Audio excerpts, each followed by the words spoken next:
বন্ধুরা, আপনাদেরকে স্বাগতম ওয়েস্ট ইন্ডিজের বাংলাদেশ ট্যুরে। ওয়েস্ট ইন্ডিজ বাংলাদেশ এসেছে ৩টি ওডিআই এবং ৩টি টি-20 খেলার জন্য।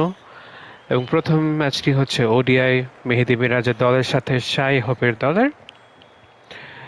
বাংলাদেশটি মাত্রই আফগানিস্তানের সাথে একটি ট্যুর শেষ করে এসেছে, যেখানে তারা বেশ ভালোভাবেই হেরেছে, যার কারণে বাংলাদেশের ভক্তরা কিন্তু খুবই বিরক্ত বাংলাদেশ টিমের উপরে। দেখা যাক সে বিরক্তি মেহেদী মিরাজের দল পরিবর্তন করতে পারে কিনা। আজকের খেলা হচ্ছে মিরপুর স্টেডিয়ামে। টসে জিতে ওয়েস্ট ইন্ডিজ বোলিং করার সিদ্ধান্ত নিয়েছে এবং মোটামুটি ভরপুর স্টেডিয়ামে বাংলাদেশের দুই ওপেনার সাইফ হাসান এবং মোহাম্মদ নাইম ব্যাটিং করতে নামবেন। ওয়েস্ট ইন্ডিজের ফিল্ডারদেরকে আমরা দেখতে পাচ্ছি দৌড়ে মাঠে জায়গা করে নিচ্ছেন এবং সাথে সাথে বাংলাদেশের দুজন ব্যাটসম্যানকেও আমরা দেখতে পাচ্ছি। সাইফ এখন বাংলাদেশের ইনফর্ম তারকা খেলোয়াড় বলতে গেলে বাংলাদেশের কিছুদিন আগে বাংলাদেশ টিমে মুশফিকুর রহিম ছিল, সাকিব আল হাসান, তামিম ইকবাল এবং তাদের কেউই কিন্তু এখন নেই, যার কারণে তরুণ তুর্কিদের উপরেই এখন বাংলাদেশিদের ভরসা করা লাগবে। মোহাম্মদ নাইম প্রথম বল মোকাবেলা করছে।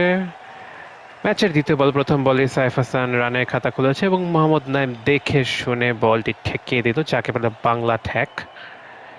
বোলিংয়ে আছে সিলস, লাইন মেনটেন করে বল করছে এবং দ্বিতীয় বলে কিন্তু উইকেট পেয়ে গেল। ব্যাক ফুটে শর্ট বলটি স্কোয়ার কাট করার চেষ্টা, কিন্তু নামিয়ে মারতে পারেননি মোহাম্মদ নাইম, যার কারণে পয়েন্ট ফিল্ডারের কাছে একদম গালি ফিল্ডারের কাছে একদম ডলি ক্যাচিং প্র্যাকটিসের মতোই বলা যায়। সিলসের বলে যে এক্সট্রা বাউন্স সেটা ঠিক ধরে উঠতে পারেননি। আসলে মিরপুর স্টেডিয়ামে তো খুব একটা বাউন্স দেখা যায় না, যার কারণে আমরা এই ধরনের ব্যাটিং দেখতে পারলাম। ব্যাটিংয়ে এখন আমরা দেখতে পাচ্ছি এসেছেন নাজমুল হোসেন শান্ত। কিছুদিন আগে বাংলাদেশের ক্যাপ্টেন ছিলেন, কিন্তু এখন দলের জায়গা নিয়ে কিছুটা চিন্তায় আছে, তার কারণ তার ফর্ম কিন্তু দিনকে দিন খারাপই হয়ে যাচ্ছে। যাই প্রথম বলেই কভার ড্রাইভ করে 2টি রান, বল সুন্দর গ্যাপ দিয়ে চলে যাচ্ছিল, কিন্তু 4 কিন্তু পেলেন না। ওভারে পঞ্চম বল ওয়েস্ট ইন্ডিজের পক্ষ থেকে দারুণ যাচ্ছে এবং এ বলটি কিন্তু এজ হয়েছে। এক্সট্রা বাউন্স নাজমুল হোসেন শান্ত কুপকাত হয়েছে এবং ব্যাটে লেগে আগুনের গতিতে চলে গেল বাউন্ডারির বাইরে, এক বাউন্সে 4। ভাগ্যক্রমে বেঁচে গেছেন বলতে হবে, কারণ কিছুটা উড়িয়ে এভাবে মারার একদমই আগ্রহ তার ছিল না। ওভারের শেষ বল এবং এই বলে স্কোয়ার ড্রাইভ করলেন নাজমুল শান্ত এবং 1টি রান পেয়ে গেলেন।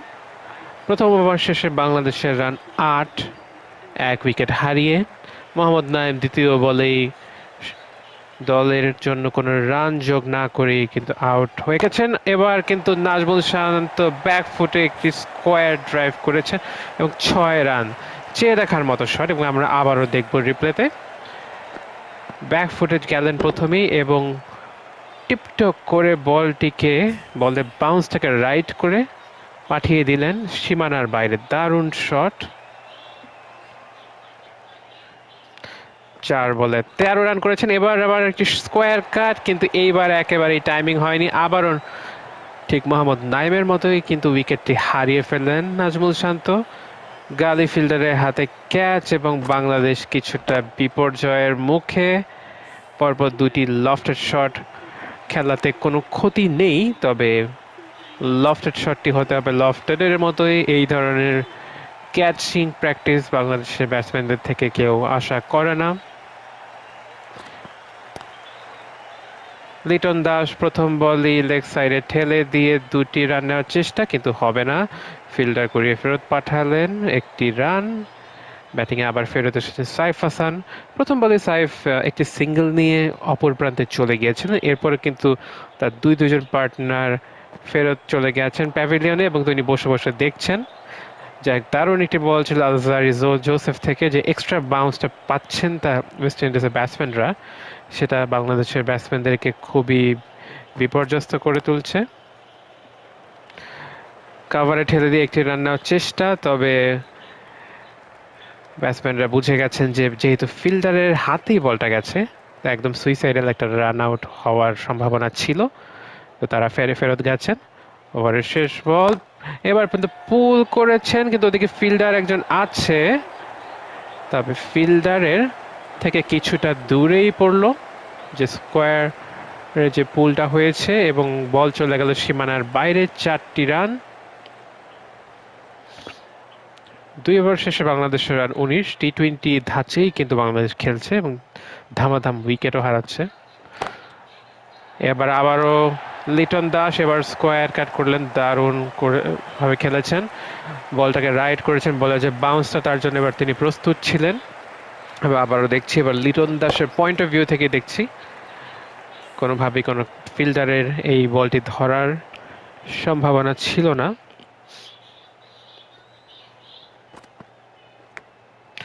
হ্যাঁ, এবার একটি ইনসাইড এজ হয়েছে, অফ স্টাম্পের বাইরের বল। ফ্রন্ট ফুটে সর্ট অফ স্কোয়ার কাট করার চেষ্টা ছিল, কিন্তু ইনসাইড এজ হয়ে স্টাম্পের পাশ দিয়ে বল চলে গেল সীমানার বাইরে। আমরা আবারও দেখছি সাউথ আফ্রিকা ওয়েস্ট ইন্ডিজ টিমের বোলারদের যে পেস এবং বাউন্স, আমি যেটা বলছিলাম যে বাংলাদেশ টিম স্ট্রাগল করছে। আবারও কিন্তু এজ হয়ে গেল, অফ স্টাম্পের বাইরের বল, সেরকম করে ফুটওয়ার্ক ছাড়াই কাট করতে চেয়েছিলেন লিটন দাস, এবং চলে গেল সেকেন্ড স্লিপের যে ফিল্ডার আছে তার হাতে, এবং দারুণ একটি ক্যাচ ধরলেন 10 নম্বর জার্সি পরিহিত আথানাজি। ক্রিজে এখন আসছেন মেহেদী হাসান মিরাজ, দলের ক্যাপ্টেন। মেহেদী মিরাজ কিছুদিন আগে বেশ কিছু ভালো ইনিংস খেলেছিলেন, ওপেনিংও করেছেন, যেটার কারণে এখন তাকে আমরা এখানে এই পজিশনে দেখছি, এবং উনি কিন্তু প্রথম বলেই বল বাউন্ডারি বাইরে পাঠিয়ে দিলেন। বাংলাদেশ বারবার উইকেট গেলেও থেমে থাকছে না, বল পেলেই মারছে। তো যেটা বলছিলাম যে মেহেদী মিরাজের সেই ফর্ম, সেটা কিন্তু আমরা দেখিনি যে তাকে কন্টিনিউ করতে। উনিও কিছুটা ফর্ম জন্য স্ট্রাগল করছেন, এবং তারই কন্টিনিউশনে বাংলাদেশের 4র্থ উইকেট। তৃতীয় ওভারে বাংলাদেশের 4টি উইকেট, এবং এই উইকেটটা কিন্তু বলতে গেলে আমাদের মনে হচ্ছে জাস্ট একটা অ্যাকশন রিপ্লে প্রথম 2টা উইকেটের। অফ স্টাম্পের বাইরের বল ব্যাকফুটে খেলতে গিয়ে যেটা আইদার 4 হবে অথবা আউট হবে, যে এই দুটো জিনিসই আমরা দেখতে পাচ্ছি। এবং মেহেদী মিরাজ 2 বলে 4 রান করে প্যাভিলিয়নে ফেরত চলে গেলেন। ব্যাটিংয়ে এখন এসেছেন সৌম্য সরকার। খুব একটা ধীরে সুস্থে দেখে শুনে খেলার ব্যাটসম্যান নয়, তবে সেটাই কিন্তু বাংলাদেশের এখন প্রয়োজন, যে কিছুটা বুঝে শুনে রান বের করা। 3 ওভার শেষে বাংলাদেশের রান 32। বাংলাদেশকে দেখে মনে হচ্ছে তাদের দ্রুত কোথাও যেতে হবে, হয়তো একটা কোনো তাড়াহুড়া একটা অ্যাপয়েন্টমেন্ট আছে, যার কারণে তারা দ্রুত খেলেই যাচ্ছে শটের পর শট, এবং উইকেটও হারিয়ে যাচ্ছে।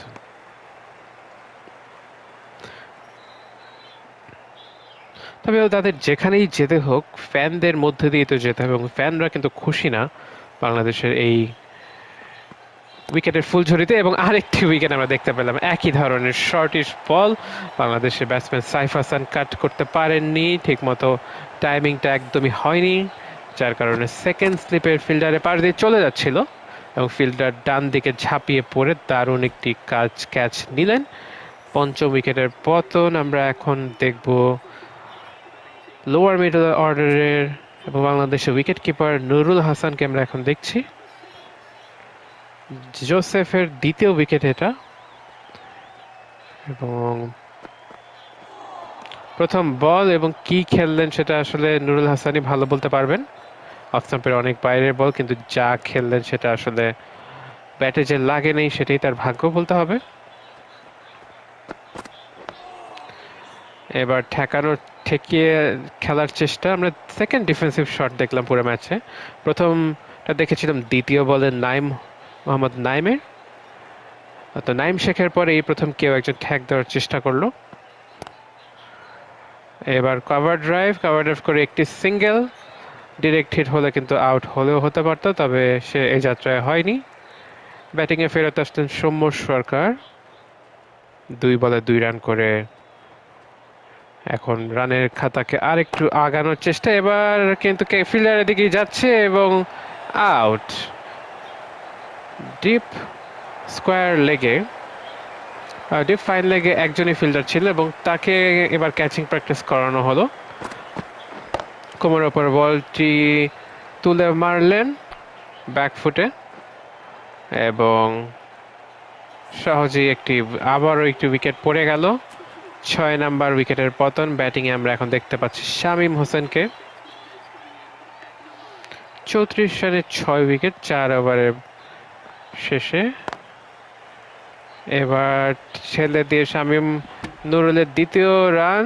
এবারও কিন্তু রান আউটের সম্ভাবনা ছিল, তবে শেষ মুহূর্তে ঝাঁপিয়ে পড়ে ডাইভটা দেওয়ার কারণে নুরুল এই যাত্রা বেঁচে গেল। আবারও স্কোয়ার কাট করার চেষ্টা, কিন্তু এবার কিন্তু মাথায় লেগেছে হেলমেটে। বাউন্সটা সুইং করে ভিতরে ঢুকে গিয়েছিল, যেটা শামীম হ্যান্ডেল করতে পারেনি। যাই হোক, ব্যাটে যে লাগেনি সেই কারণেই সে এখনো টিকে আছে। দারুণ একটি পুল শট, চমৎকার টাইমিং হয়েছিল। এবার কিন্তু উড়িয়ে মারার চেষ্টা করেনি, টাইমিংটা ভালো হয়েছিল। তবে সরাসরি ফিল্ডারের কাছে যাওয়ায় মাত্র 1টি রান পাচ্ছেন শামীম। তো এখন পর্যন্ত খেলা দেখে মনে হচ্ছে বাংলাদেশ টিম খুব বেশি রান যে করতে পারবে সেটা আসলে ধারণা করা যাচ্ছে না। ওয়েস্ট ইন্ডিজের বোলিং খুবই ভালো হচ্ছে।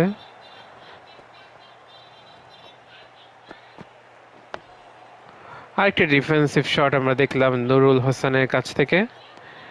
নুরুল হাসান সোহান একজন এগ্রেসিভ ব্যাটসম্যান, তবে এখন আসলে এগ্রেশন দেখানোর মতো সময় না। 5 ওভারে 6 উইকেটের পতন হয়ে গেছে। মোটামুটি সমস্ত প্রতিষ্ঠিত ব্যাটসম্যানই এখন প্যাভিলিয়নে ফিরে গেছেন।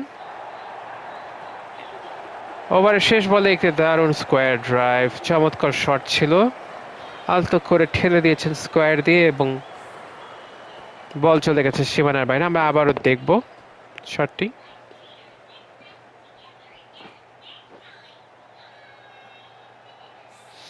আউটফিল্ডে আমরা অনেক ঘাস দেখতে পাচ্ছি, সে কারণে বল কিছুটা স্লো হয়ে যাচ্ছিল, তবে শেষ পর্যন্ত বাউন্ডারি পর্যন্ত গেছে।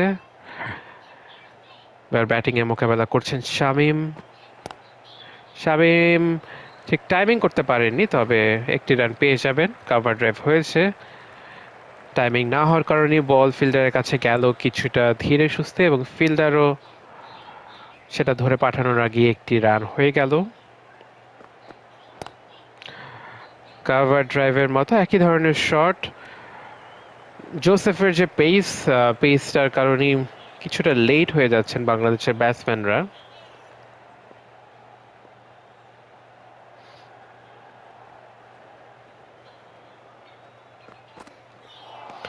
অফ স্টাম্পের অনেক বাইরের বল লেগ সাইডে খেলার চেষ্টা শামীমের। ভাগ্যক্রমে ব্যাটের কোথাও লাগেনি, লাগলে এটা এজ হয়ে যেত অবশ্যই।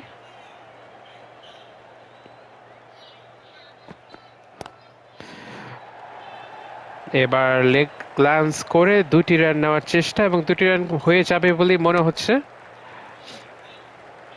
দারুণ রানিং শামীম এবং নুরুল হাসানের। বাংলাদেশ টিম রান রেট যদি আমরা ভাবি যে 6 ওভারও শেষ হয়নি, বাংলাদেশের রান 44, রান রেট খুবই ভালো। তবে রান রেট থেকে বেশি আসলে চিন্তার বিষয় হচ্ছে উইকেট। অলরেডি 6টা উইকেট পড়ে গেছে। 50 ওভারে এই ম্যাচে এত দ্রুত 6 উইকেট পড়ে যাওয়া মোটেও বাংলাদেশের জন্য শুধুমাত্র দুশ্চিন্তার কারণই বলা যায়। কভার ড্রাইভ, তবে সরাসরি ফিল্ডার হাতে, তো শামীম হোসেনও শেষ বলে আর কোনো রান পেলেন না।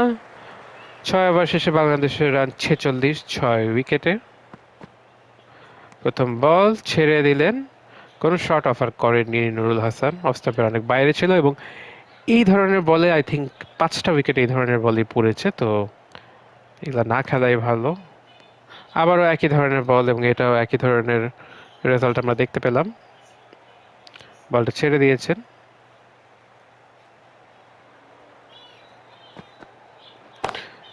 এবার কিন্তু একটা অ্যাডভেঞ্চারাস শট ছিল। বাউন্স বাউন্স তাকে ঠিক গাইড করলেন নুরুল হাসান। আমি বলবো যে এই ধরনের শট খেলাটা খুব জরুরি, সেটা আমি বলবো না। 4টা রান আসলেও বাংলাদেশের দলের এখন যে অবস্থা, আতাহার আলীর মতোই বলতে হচ্ছে যে একটু দেখে শুনে খেলাটাই ভালো। এই শটে কিন্তু তেমন কোনো রিস্ক নেই। মিড অন ডিপ মিড উইকেটের দিকে ঠেলে দিলেন, কোনো ফিল্ডার ওদিকে নেই, সহজেই 2টি রান চলে আসলো। নুরুল হাসান আরও 2টি রান যোগ করলেন।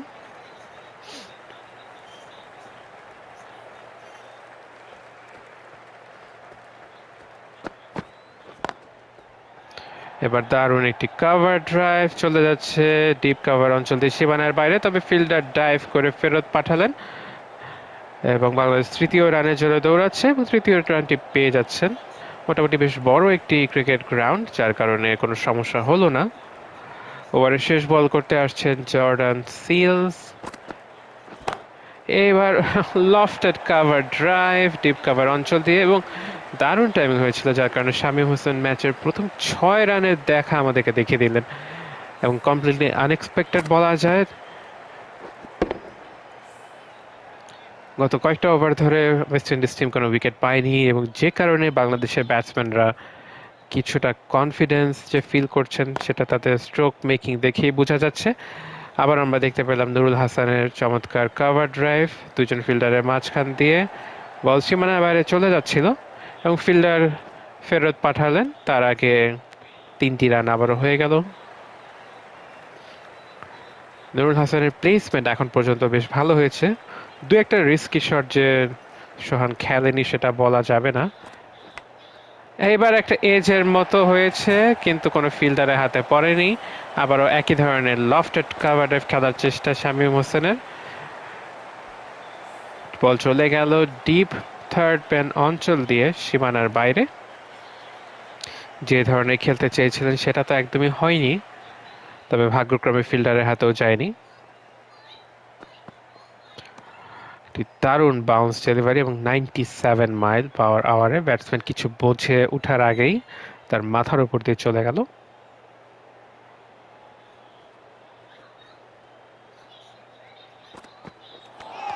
এবার কাভার ড্রাইভ করার চেষ্টা, তবে বলের বাউন্স আসলে কাভার ড্রাইভের মতো ছিল না। অ্যাটলিস্ট ব্যাকফুট ড্রাইভ করাটা দরকার ছিল। হেলমেটে লেগেছে, ব্যাটসম্যান ঠিক আছেন, সুস্থ আছেন, তবে ফিজিওর একটু চেক করে নেওয়াটা খুব একটা খারাপ হবে না। এবার কাভার ড্রাইভ করার মতো পজিশনে ছিল এবং সহজেই 2টি রান চলে আসবে।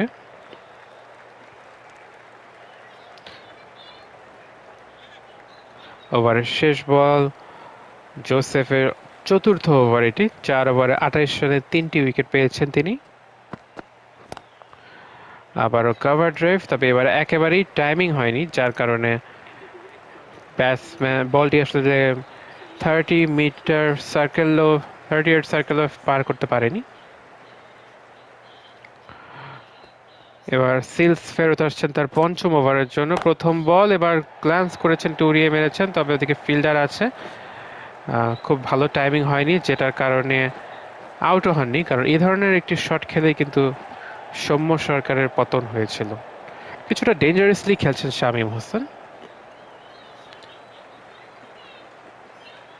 যাক, আমরা এখন দেখব যে নুরুল কিভাবে খেলেন। কাভার ড্রাইভ সরাসরি ফিল্ডারের হাতে, কোনো রান হলো না।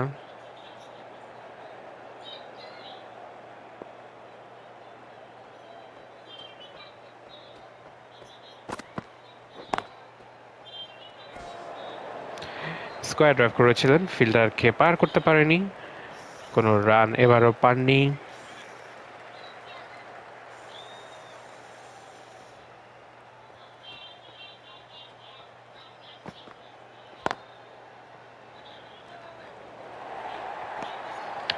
একই ধরনের পরিণতি, পরপর 3টি ডট বল। ব্যাটসম্যান কিছুটা চাপ অনুভব করছেন, যেটা আসলে না করলেও কোনো অসুবিধা নেই, কারণ রান রেট বাংলাদেশের খুবই ভালো।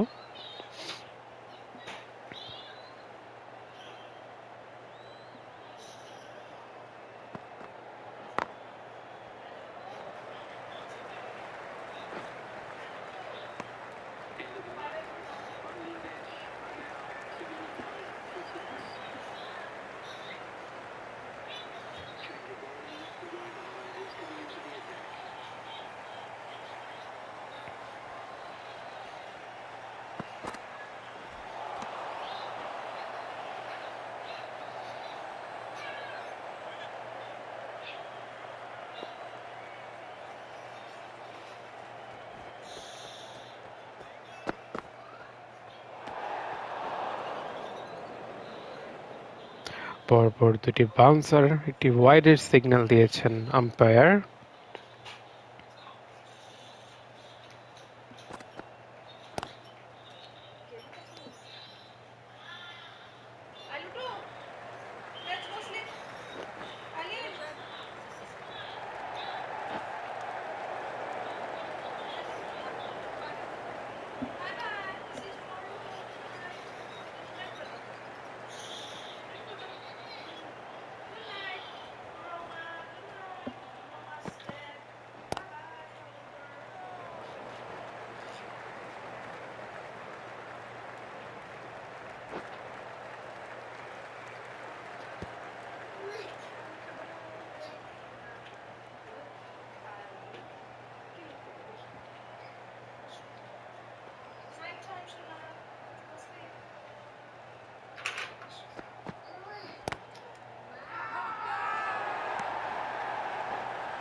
স্পিনার দেখতে পাচ্ছি আমরা।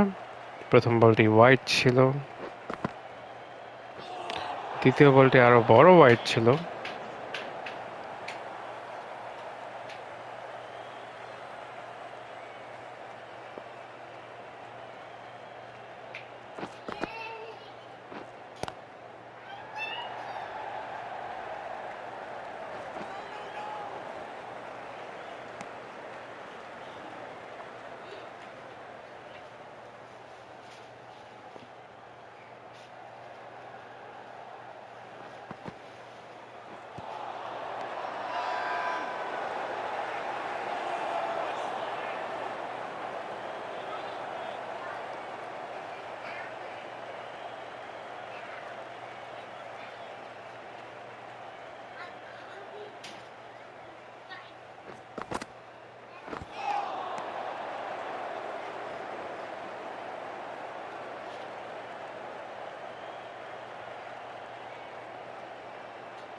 এবং আউট।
ওয়েস্ট ইন্ডিজের বোলার মোটি কিন্তু প্রচুর ওয়াইড দিয়েছে এই ওভারে, 5টি ওয়াইড।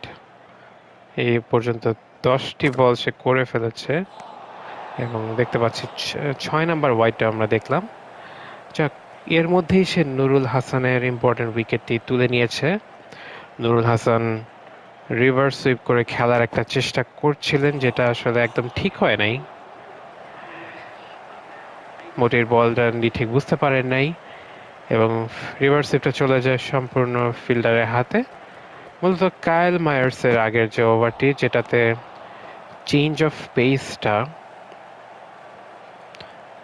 দলের ব্যাটসম্যানদের জন্য কিন্তু খুব কঠিন হয়ে পড়েছে অ্যাডজাস্ট করা। এর আগে পেস বোলারদেরকে দুইজনই মোটামুটি ভালো খেলছিলেন, কিন্তু স্লোয়ার বোলারদের আসার পরই রানের খাতা এবং রানের চাকা দুটোই স্লো হয়ে গিয়েছে। তো রান আউট অ্যাপেল এবং আম্পায়ার পাঠিয়ে দিয়েছেন উপরে, তবে ফিল্ডার বলটি কুড়িয়ে ফেরত পাঠানোর আগে ব্যাটসম্যান ভিতরে ঢুকে গিয়েছেন, তো নট আউটই পাবেন। তবে ব্যাটটাকে ঠিক ড্র্যাগ করেননি, যেটা করাটা দরকার ছিল। ব্যাটটা ঠিক আটকে গিয়েছিল, আরেকটু হলেই আসলে আউট হয়ে যেতেন সাইফুদ্দিন। আবারও একটি দারুণ বল, অফ স্টাম্পের বাইরে সুইং পাচ্ছেন কায়েল মায়ার্স, এবং এতটাই স্লো আসছে বল যে সাইফুদ্দিন অনেকক্ষণ ওয়েট করার পরেও তার ব্যাট পর্যন্ত পৌঁছেনি। এবার কিছুটা টাইমিং অ্যাডজাস্ট করতে পেরেছেন সাইফুদ্দিন, যার কারণে ডিপ স্কয়ার লেগে ঠেলা দিয়ে একটি রান পেয়েছেন। এবার আমরা আবারও দেখছি যে কায়েল মায়ার্সকে। বাংলাদেশের আসলে এখন যে অবস্থা, তাতে মনে হয় যে 100 রান কোনো মতে হয়তো অতিক্রম করতে পারবে। 120-30 রানের একটা টার্গেট দিলেও দিতে পারে, যদি না এক্সট্রা দিয়ে সে গ্যাপটা পূরণ করে দেয় ওয়েস্ট ইন্ডিজ টিম। কেননা যেরকম এক্সট্রা এই দুইজন ব্যাটসম্যান দিচ্ছেন, এটা কিন্তু পেস বোলাররা দেন নাই। এরা স্লো বল করার পরও কন্ট্রোলটা এদের কম, এবং আমরা কিন্তু দেখতে পেলাম একটি আনফর্চুনেট রান আউট। দ্বিতীয় রানটার জন্য ব্যাটসম্যান সেভাবে প্রস্তুত ছিলেন না কেন জানি। শামীম হোসেন হয়তো ভাবছিলেন যে একটা সিঙ্গেলে নেবেন, সহজে 2টি রান হতে পারতো, কিন্তু অনেক দেরিতে সেকেন্ড রানটির জন্য শুরু করেছেন, এবং কিপারের জন্য খুব সহজ একটি উইকেট ছিল। এবং বাংলাদেশের দ্বিতীয় যে গুরুত্বপূর্ণ উইকেট, যে ব্যাটসম্যান ডাবল ফিগারে গিয়েছিলেন শামীম হোসেন, 26 রান করেছেন, তার পতন আমরা এখন ব্যাটিংয়ে দেখতে পাচ্ছি তাসকিন আহমেদকে, যিনি মূলত একজন বোলার। বাংলাদেশ টিমকে আসলে 100 রান পার করতে পারবে কিনা সেটাই এখন দেখার বিষয়।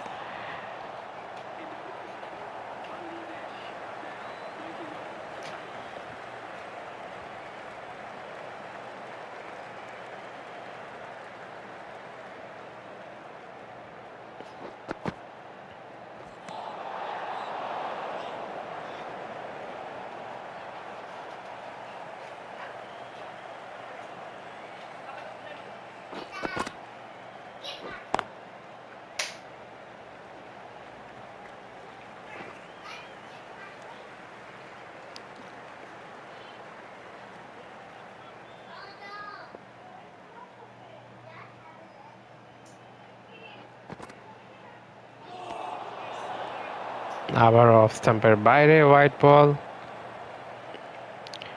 এই ওয়াইড রানের সৌজন্যেই হয়তো বাংলাদেশ টিম পৌঁছে যাবে 100-র ঘরে।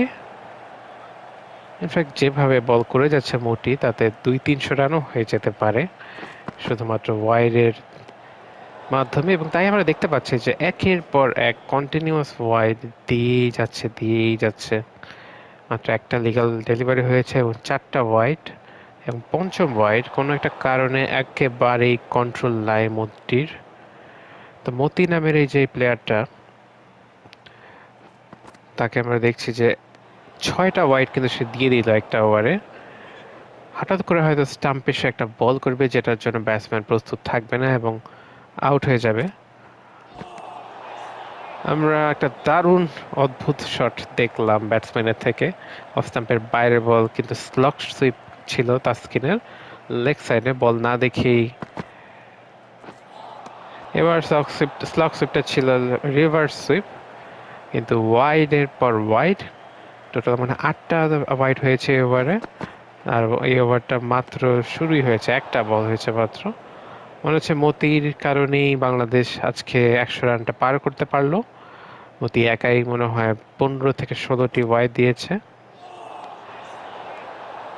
প্রতিটি বলই মতি লাইনের বাইরে করছে কেন কোনো একটা কারণে।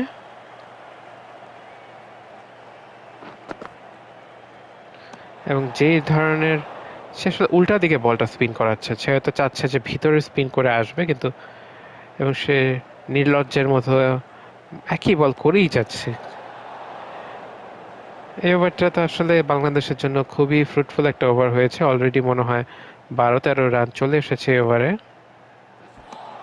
এবার কিন্তু মনে হয় না ওয়াইড হবে, এবার লিগ্যাল ডেলিভারি হতে পারে না, এবারও ওয়াইড, লাইনের বাইরেই ছিল। যাই হোক, বাংলাদেশের ফ্যানদের এটা নিয়ে কমপ্লেন করার কিছু নাই। মতির কারণেই বাংলাদেশ আজকে হয়তো একটা সম্মানজনক টোটালে পৌঁছাবে।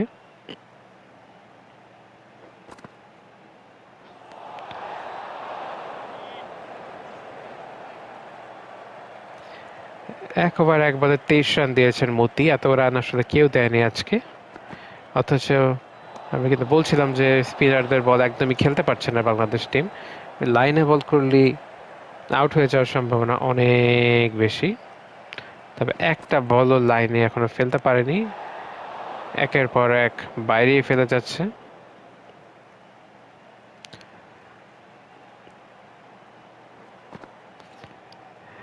আমার মনে হচ্ছে এটা কোনো ধরনের একটা গ্লিচ, যেটার কারণে আমরা এই ওভারটাকে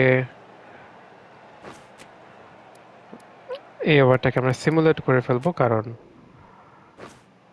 এভাবে করে তো আসলে খেলাটা ঠিক আগাচ্ছে না। তারপরে পরবর্তী ওভারে দেখবো আবারও চলে যাবো কায়েল মায়ার্সের বোলিংয়ের কাছে। এর মধ্যে সিমুলেট করার কারণে বেশ কিছু রান বাংলাদেশের ব্যাটসম্যানরা তুলে ফেলেছে। তবে কায়েল মায়ার্স এসে আবার লাইনে বল করা শুরু করেছে। দেখা যাক, কায়েল মায়ার্সের সুবিধাটা হচ্ছে মাত্র 70 মাইল পার আওয়ারে বল করে এবং ভালো একটা সুইং, একটা কাটার টাইপের সুইং কিন্তু সে পায়, কাটারের মতো বোলিং সে করতে পারে, যে কারণে ব্যাটসম্যানরা ভালো বেশ স্ট্রাগল করছে। অফ স্টাম্পের বাইরে বল, ব্যাকফুটে কাট করার চেষ্টা সাইফুদ্দিনের, তবে এবারও ওয়াইড। ওয়াইডের একটা ফুলঝুরি যাকে বলে বাংলায়, তো ফুলঝুরি আমরা দেখতে পাচ্ছি। এবার কিন্তু বোল্ড হয়ে যেতে পারতো স্টাম্পে, মানে হেলমেটের লেগে বলটা কিন্তু চলে যেতে পারতো স্টাম্পের দিকে, সেটার আগে সামনে পড়েছে, একটু আঘাত পেয়েছেন সাইফুদ্দিন, তবে এই যাত্রায় বেঁচে গেছেন। কাভার ড্রাইভ সাইফুদ্দিনে, এটা চলে যাচ্ছে গ্যাপ দিয়ে, মনে হচ্ছে বাউন্ডারি পেলেও পেতে পারেন, কিন্তু না, আউটফিট বেশ লো, যে কারণে 2টি রানের বেশি পাবেন না। আবারও স্ট্রাইকে ফেরত চলে আসছেন সাইফুদ্দিন। দারুণ একটি ঝুঁটি কিন্তু করেছেন সাইফুদ্দিন তার চুলে। এত লম্বা চুল আগে তার কখনো ছিল না, কিন্তু দেখতে পাচ্ছি কায়েল মায়ার্সের মতো তাকে একটা লম্বা চুলের ঝুঁটি আমরা দেখতে পাচ্ছি। এবার রান আউট হওয়ার সম্ভাবনা, রান আউট হলো না, এবং মিস ফিল্ডিং, ঠিক মিস ফিল্ডিং বলা যাবে না, ভালোই ফিল্ডিং ছিল, তবে বোলারের হাতে লেগে বলটা একটু দূরে চলে যাবে। ওভার থ্রোতে 2টি রান হয়ে গেল। আবার কভার ড্রাইভ, এবারও ফিল্ডারের হাতে, রান আউটের সম্ভাবনা। এখন পর্যন্ত কোনো ডিরেক্ট থ্রো আমরা দেখিনি, দেখা যাক মতি কি আবার আসে কিনা। মতি 2 ওভারে 39 রান দিয়েছেন এবং বাংলাদেশ টিমের যে ভালো খেলার যে সম্ভাবনা সেটা উনি বাঁচিয়ে রেখেছেন এবং উনি আবারও শুরু করেছেন ওয়াইড দেওয়া। আনফর্চুনেটলি আমাদের এটা আমরা সিমুলেট করছি, এটা মনে হচ্ছে কোনো ধরনের গ্লিচ।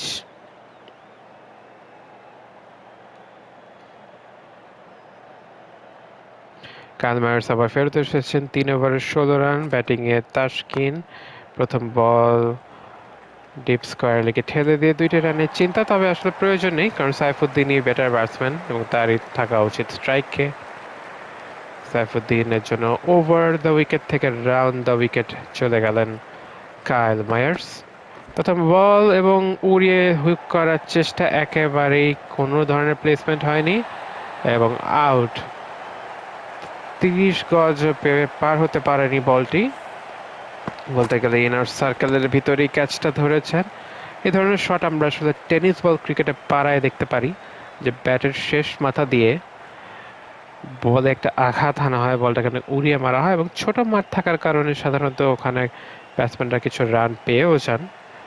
তবে ওয়ান ডে ক্রিকেটে এই ধরনের শট আমরা এখন পর্যন্ত খুব একটা দেখিনি, আজকে একটা সৌভাগ্য হয়ে গেল এটা দেখার। তো কাইল মার্সের এখন মোকাবেলা করছেন কাইল মার্সকে মুস্তাফিজ। প্রথম বলে কিন্তু উড়িয়ে মেরেছেন, গ্লান্স করেছেন এবং 4টি রান পেয়ে যাচ্ছেন।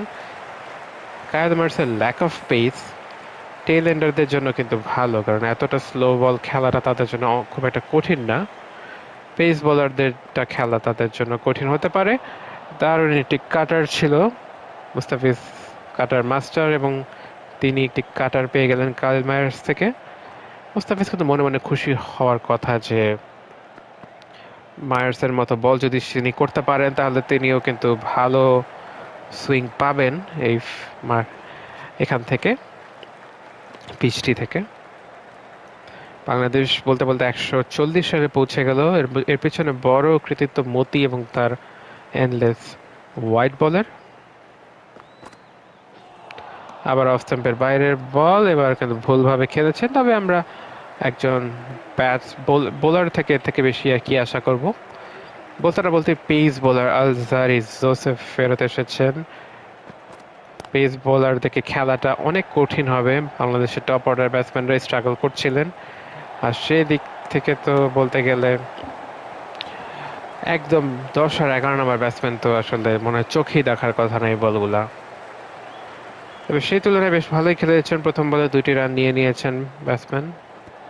দ্বিতীয় বলে কিন্তু কিচ্ছু হয় নাই, কোথাও লাগে নাই, এবং এলবিডব্লিউ আপিল এবং আম্পায়ার হাত তুলে দিয়েছেন। দেখা যাক, বাংলাদেশ টিমের উচিত অবশ্যই রিভিউ করা। এই প্রথম সুযোগ এসেছে রিভিউ করার পুরো ম্যাচে, তো তাসকিনের উচিত এটা রিভিউ করে অ্যাটলিস্ট বুঝে নেওয়া যে আসলে কি হচ্ছিল। তবে প্রথমটা in line ball, impact in line এবং লেগ স্টাম্প হিট করতো, তো 3টা রেড আমরা দেখলাম, তো বলা যায় প্লাম এলবিডব্লিউ। তো যেটা আমি বলছিলাম যে আসলে যেই লেট অর্ডার ব্যাটসম্যানদের পেস বল খেলাটা তাদের পক্ষে আসলে পসিবল না, এই ধরনের স্পেশালি জোসেফের যে পেস এই পিচে, এবং জোসেফ আসার সাথে সাথে আমরা উইকেটটা দেখলাম।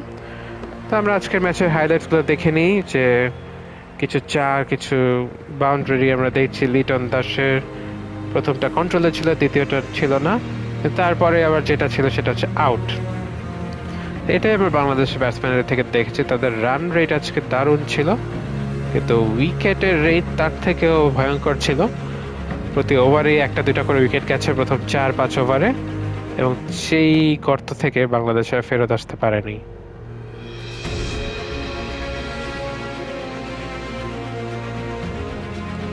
এবং প্রতিটি ক্যাচই কিন্তু একই ধরনের, কারণ যে বাউন্স বল করছিলেন, এক্সট্রা বাউন্স পাচ্ছিলেন বোলাররা, এবং সেই বাউন্স মোটামুটি উইকেটের পিছনের ফিল্ডাররাই তারা পেয়ে গিয়েছেন। তো ওভারঅল বাংলাদেশ টিম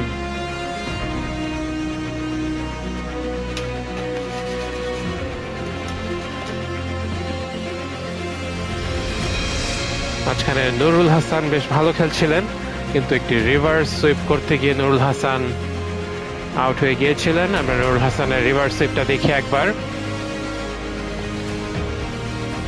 আননেসেসারি একটি শট ছিল, শামীম হোসেনও খুব ভালো খেলছিলেন, তবে রান আউট হয়ে গিয়েছিলেন। সাইফুদ্দিন একটি টেনিস বল শট খেলে আউট হয়েছেন, এবং সব মিলিয়ে